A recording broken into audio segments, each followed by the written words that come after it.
Hello and welcome to today's episode of Love Island ADHD Dating Edition. Yes. Hey everyone, welcome back to Girls That ADHD. Hello. Hi, in case you've forgotten, I'm Anushka. And I'm Sayaka. And we have ADHD. We're also practitioners. Yeah. And this podcast is hopefully your one-stop shop about all things to do with ADHD. It's a bit unhinged. But we made it to season 2. So this is season 2 for those who are just tuning in. And today we are talking about dating. I love that. Aww. Yeah, dating. Shit. Dating as a person. I think dating is a very big topic in ADHD in general. Like it can be a whole season. I reckon it totally could be. And we might do that. Maybe season 3 will just be about romance, dating, relationships, and ADHD. Maybe. We might head down that way. But today will be super brief. We're going to talk about dating when you have ADHD and some of the challenges that come with that and some of the traps we fall into as well. I don't miss dating. It was a lot. Yeah. It was overwhelming. Yes, I am. Well, I've given up on dating. I mean, it was good in some ways because, you know, that boredom that you feel, it was nice to be like, a new novel experience today. And then you're like, fuck, that was a waste of time. Yes. Yeah. Yeah. And the tiredness and then having to be a particular way with people, you know, and how much of myself can I show straight away. That was, I think, hard. Yeah. Yeah. Yeah, that was the whole episode. That's it. That's it. Dating is hard. Don't do it. Stay single. Do it. The end. Okay, well, I mean, when you start dating someone, what's the first sort of thing that happens? I noticed, like, limerence, right? Like, oh, God. Yeah, it took me a long time to realize that I need to get to know someone slowly, at least over 3 months, before I make any decisions about whether I actually like them or not. Slow burns. So for anyone who doesn't know what limerence is when you start dating somebody and you get really overexcited. Yeah. It happens with people who have ADHD. Like you plan out everything in your head for this person. I'm going to get married. This is what our life will look like. Yeah. Everything's amazing. Blah, blah, blah. Everything's there. You want to see them every day. Yeah. You probably do see them every day. You get like super hyper-focused on them. And you message hyper-focused. Yeah. Oh my God, yes. You kind of love bomb them. A little bit, yeah. And then couple of weeks, months, maybe later, you'll turn around and be like, oh no, I suddenly don't really like you. Or I'm bored of you. I now know everything about you. Sometimes it doesn't even take that long though. Yeah. I remember when I was younger, like as a teenager, and this has been an experience with a lot of my clients as well. They'll try and say it and they'll be like feeling a bit of shame, and I'm like, don't be ashamed, because I also used to experience this, didn't know that it was ADHD. But when I was younger, talking teenage years here, but like I used to really like, I'd flirt with people and I'm like, this is fun. Then I'd really get to know someone. I'm like, this is fun too. Yeah. But the moment this person would start liking me, I'm like, I've got the ick now and I don't want anything to do with you. Because now you like me. Or like my dad pointed it out to me, actually, funnily enough. He's like, you just get bored of people. Yeah, you do get bored of people. Terrible. It sounds terrible. It sounds horrible.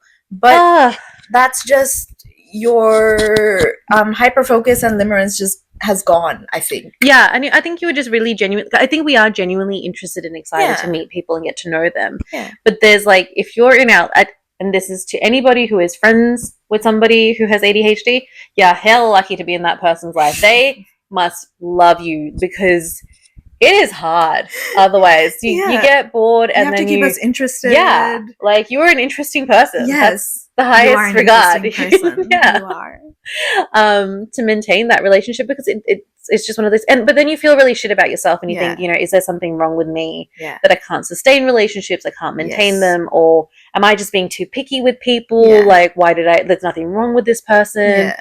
You know, what's going on? And I think that overexcitement, or you know, you end up. Like, I have a client, she met somebody, was super excited. He also has ADHD. They made all these plans. Oh, God, not two of them. Yeah. Early on, and they decided to move in together. I'm talking about after a couple of, you know, and there's nothing wrong with Why that. Why did I do that? I forgot! I did that! And then I had to kick them out. Oh, no. And like, there's nothing nothing wrong with it, right? It's like if you take the right steps and stuff. But for them, they took it really fast. And like at the start, she was saying a few things, and I'm like, okay, but like, you know, slow burn. And I was trying to talk her through it. Anyway, it's been a couple of months now, and she's like, oh, like all these new things are popping up. And now I'm like, they're human. She's like, we have arguments about stuff. And I was like, yeah. I mean, like, okay, that's all completely normal in a relationship. But I'm like, you do need to like reel it back a bit and start talking about your everyday things. Like if you don't know his favorite color, I don't think marriage was the first thing you should talk about.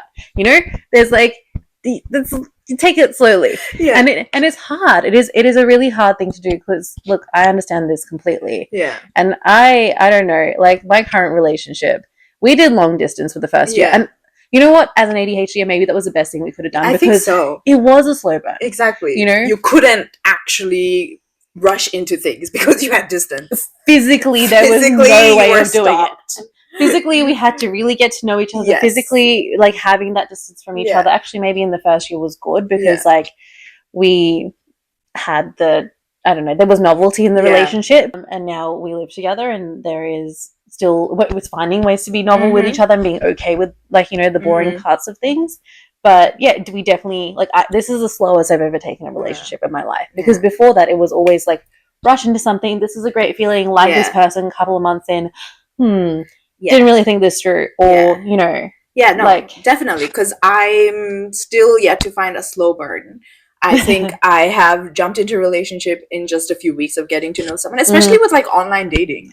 Oh, yeah. So easy to get that dopamine boost and the dopamine rush and meeting someone new and exciting. And obviously the first few weeks are going to be brilliant and lovely and interesting.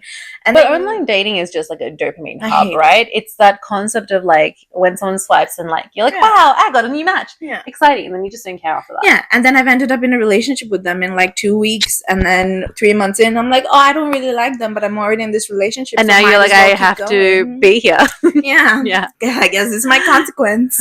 Oh no, the consequences of my actions. Yes. But with online dating as well, what I found in the past was that like I would be really good either at responding to people or I would be terrible. I'm terrible at responding to people full stop, like in my day-to-day life. I'm just a part of like timeliness and forgetting about things. But I would genuinely, on dating apps, there would be some weeks where I'm like, I really want to meet people, want to do stuff. And the next week I'm like, I'm too tired for this. And like, I don't know what it is about like the disassociation or the, you know, that I have between dating apps and real life. But I'd be like, oh, well, I'll respond to them later and then just not respond. And then obviously those people think that you're not interested anymore. And then you do message and you're just like, no, I am a good person. I am good person. You know, and it's just like that push and pull of it all. And it's just, and I also find it really exhausting. I ended up having dating fatigue. Oh my God, yeah. I find texting over it, like, the fatigue is there, but also you get bored really easily, especially when you don't know them and you're like, why am I texting this stranger? I don't really care about you. So what I do is I try and meet them as soon as possible. Yeah. And then like I think the expectations as well, though, right? Like it's hard because like I think your rejection sensitivity becomes extra sensitive when you are in casual dating scenes because you don't know you don't know that person well enough yet. And so you can't read their patterns. So if, you know, you text and then they take 3 days to like respond, like, yes, the average person is going to feel a bit shit about that, but you're going to start being like, did I do something wrong? Yes. Did I say the wrong thing? Should I message now? Should I not message? And you overthink it. And again, the hyperfixation comes in. Yes. And that's, I just think, is not spoken about enough in dating. Yeah, it's not, it is that RSD in that sense. The more also it's like the more you unmask and get to know someone and then they reject you after that. You take it so personally because you're like, oh, I showed this person my neurodivergent side and then they rejected me. I suck. Is there something wrong with me? No, there isn't. No, there isn't. There are neurodivergent friendly people out there. That person just wasn't meant for you. Yeah, correct. Yeah. 100%. And also the more authentic you are with yourself, rejection is going to feel more personal. That's also correct. I think that's so true. Yeah. I think the other thing with dating and like the trap that you can fall into, and I've definitely faced this in the past for a number of reasons, like own personal trauma, but I think coming down to the ADHD side of things is that finding myself in toxic relationships because and I didn't realize this until like a lot later after being out of it and all that sort of stuff, but recognizing the fact that being in a toxic relationship where there are lots of arguments and you're going back and forth and like you're trying to win something, or like, you're almost like fighting with each other and there's a bit of agitation, actually is a dopamine hit. We always associate dopamine with something good and something good happening. Yeah. Not always the case. No. And so being in a toxic relationship, ADHD is actually, I think there's like a whole study on this, like, are more likely to find themselves in abusive relationships. Yeah, or with a narcissist. Yeah, because like you get the hit from, there's a problem, let's resolve it. There's a problem, and it's like, you're feeling stimulated enough in that relationship, and it's so much, like, I think it's hard for anyone to get out of a toxic relationship like that, or unhealthy relationships. But I think it's particularly hard if you're neurodivergent, because you don't know how to get out of it. You don't know how to get out of it. And also just feels like a challenge. It's like, ooh, will I make this person like me today? Yeah. Yes, I did it. Speaking of challenges, it's like, I think the concept of finding people to fix as this person is a little bit troubled. How do I make them better? Yes. Yeah. I don't know why it's there. But it just makes you feel good.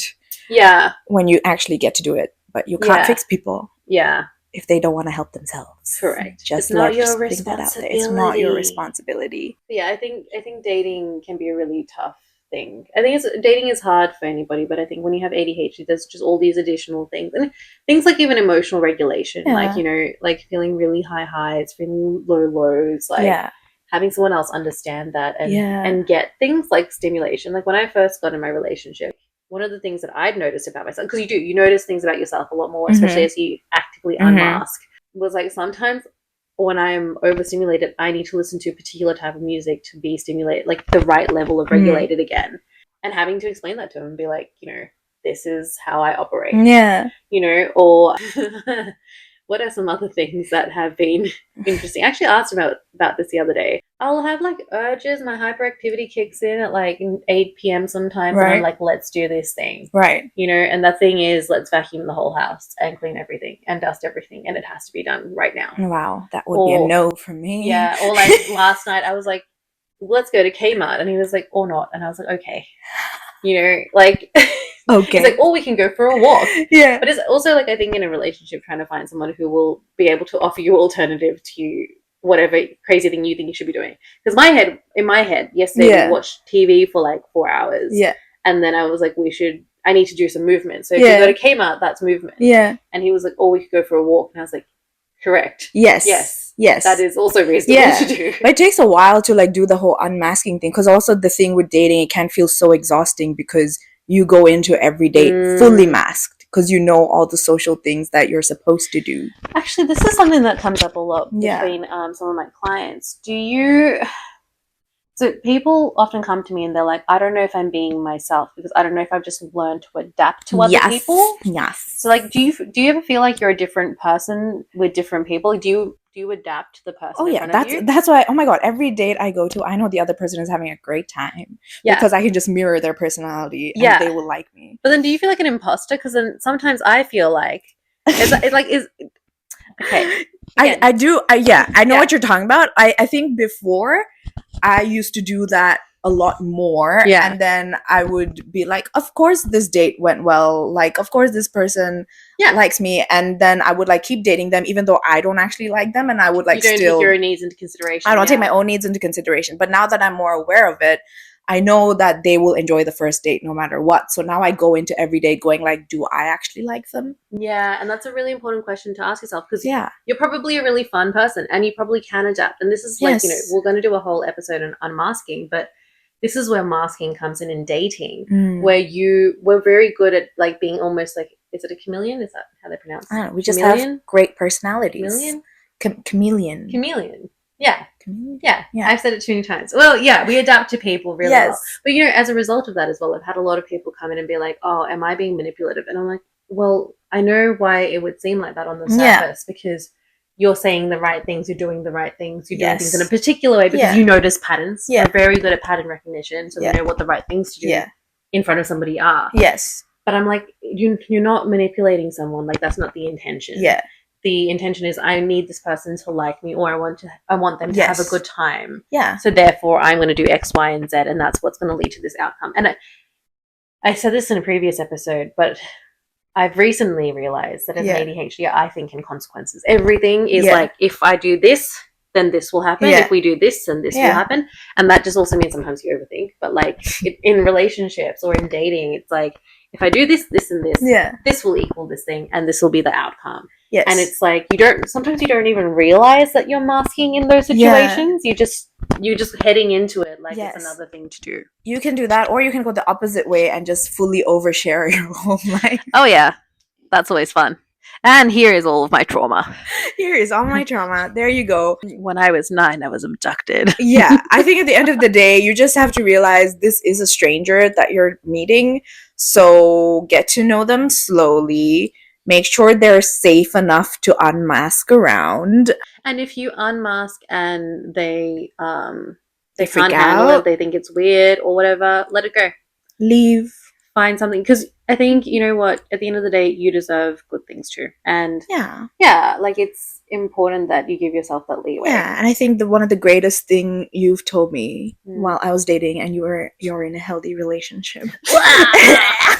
I actually want to touch on healthy relationships in a second. Yeah. I think the greatest thing you told me is that you can never be too much ADHD with someone. You can never be too much meant for you, and that just changed my whole perspective around dating. So true. Yeah, I didn't know you could not be too much for somebody until recently either. So that's the only reason I can give you that advice. Yeah, I regularly check in. I'm like, am I being a lot right now? Yeah. And he's like, no, and I'm like, okay. Yeah, you can never be too much ADHD for somebody. For the right person, absolutely not. But that's also like when we were talking about healthy relationships, and I think we've done an episode on boredom recently. Yeah, healthy relationships, I found, can feel it feels uncomfortable sometimes when you're an ADHD because you're like, it's stable. Yeah, and oh my god, like, it's questioning, like, am I bored? Yes. Or am I understimulated? And are we having enough back and forth? And it's hard when you have somebody who's understanding and you're like, I'm going to fight you, and they're like, yeah, what, your feelings are valid, and you're like, oh, okay, I guess we won't keep fighting. Yeah. Which is incredible. I think it's a brilliant thing, best thing to have happened like ever. Yeah. But I've also seen people go the opposite route and like almost purposely, like not because they intended for the relationship to go badly, but some people actually sabotage their relationships because and not realizing that that's what they're doing because they are. It feels too stable. Or it feels too normal. Yes. Is it ADHD? Is it trauma? We don't know. Both. Definitely both. All of the above. Pull it all together. If you were trauma, we could do a whole episode on trauma, but trauma definitely affects relationships and dating. Yeah. But I think, the boredom aspect is a massive one as well, like dating people and then getting bored with them. Yes. Yeah, that's hard. That is hard. There's no solution but to meet people, because when I was in like the dating circuit, and this was however many years ago now, I was seeing this really lovely guy, nicest dude, like washed the dishes, took the bins out, like didn't my stand is, he was really nice, cooked food and whatever, like very supportive, very like ADHD love language is doing chores. I think that's it. That's all it was. It was very supportive of my ADHD journey even. And we weren't dating. We were just kind of like seeing each other sporadically. But anyway, really nice guy, ripped. Everything was fantastic. Like, just a genuinely nice person. Yeah. But fuck me, he was so boring. Like it was just couldn't tell jokes, couldn't understand like the weird sarcasm. All of those little things. And I was like, you are the nicest person on the planet. And maybe there is something wrong with me here for not being able to, like, because I would describe this to my friends when neurotypical and they're like, wow, send him my way. I'm like, by all means, take him because he's a lovely person, but there's just not enough weird here. Yeah. You need a good balance of stable and weird. Yeah, correct. And your type of weird, whatever your weird is. Whether that's quoting TV shows to each other or like whatever strange thing you like to do. Talking in accents. Yes. And I think what helped me figure out whether someone I was dating was someone I would like to spend time with is think of your close friends, the friends you love hanging out with, and think of how you feel with them and use that to translate into your romantic relationships as well. Yeah. That's actually really, really good advice. Yeah. Because it's hard to be able to tell, right? Yeah. And sometimes you want to give benefit of doubt, and that's okay. Yeah. Like, give that. But I think really honing in onto your own emotions and knowing that sometimes you will struggle to know what that feels like, because we do get alexithemic sometimes and we can't identify how we're feeling. Yes. But, like, even have some reflection questions that you can ask yourself at the end of dates and be like, did this, like, okay, it went well overall, but is this something that I want with somebody? Yeah. Yeah. And you have to intentionally slow yourself down. Yeah. That is something you have to actively do, I would say. Take it slow. It's totally worth it taking things slowly. Yeah. Because then you are so sure of that person. Yeah. And if someone's like, no, you're doing it too slow, leave. Yeah. Correct. Leave. Because, I mean, like, even in terms of how fast things are, like, I mean, again, there's no timeline for how things can happen. Like, my partner and I said I love you on the third day that we decided we were, like, seeing each other. Wow. Yeah. But then we had long distance. And then, I mean, we didn't get together straight away. We were just I'm in love with you. It was very Hollywood movie type. Yeah. So that's not. Yeah. So it's like, and we think about this a lot as well. It's like we went like the completely opposite of conventional way about things. But like finding ways to slow things down and doing things at the time that feels right for you. Exactly. Both, I think. Yes. And feels right for you as well. Yeah. Yeah. Yeah. Any other advice for people with ADHD who are out there trying to date? I mean, I think this gives like a good introductory level of like things to think about. Because I feel like, we can go so much deeper into so many of these different things. Oh, yeah. And that would be very, very long. So, yeah, I guess after listening to this episode, if you want us to go deeper into certain parts, or if you have further questions around dating, which I'm sure a lot of you will. Yeah. Hit us up. Send us like a DM on Instagram and let us know what you'd like to learn more about, even if it is about how do I manage, being in a relationship with someone as an ADHDer, or how do I support my partner who has ADHD? What do I do about that? I'm stuck in toxic relationships. How do we get out of that? Yeah. Whatever it is, let us know. Even if it's about friendships, I think friendships, ADHD, great topic as well. Let us know what you want us to talk further about, because, this is a really big topic and really synthesize things today. Cool. Amazing. Until next time. See you. Yeah. As usual, our disclaimer at the end of each episode: Girls That ADHD does not provide personalized ADHD management advice for your individual needs. Although we are mental health care practitioners, Girls That ADHD is not a substitution for therapy or counseling of any kind. Girls That ADHD exists for educational and entertainment purposes only and should not be relied upon to make decisions about your mental health, well-being, and ADHD management. Advice and conversations from Girls That ADHD are general in nature and do not consider individual circumstances. Always do your research and please seek out guidance from your mental health care team or ADHD coach as required. Okay then, till next time, bye!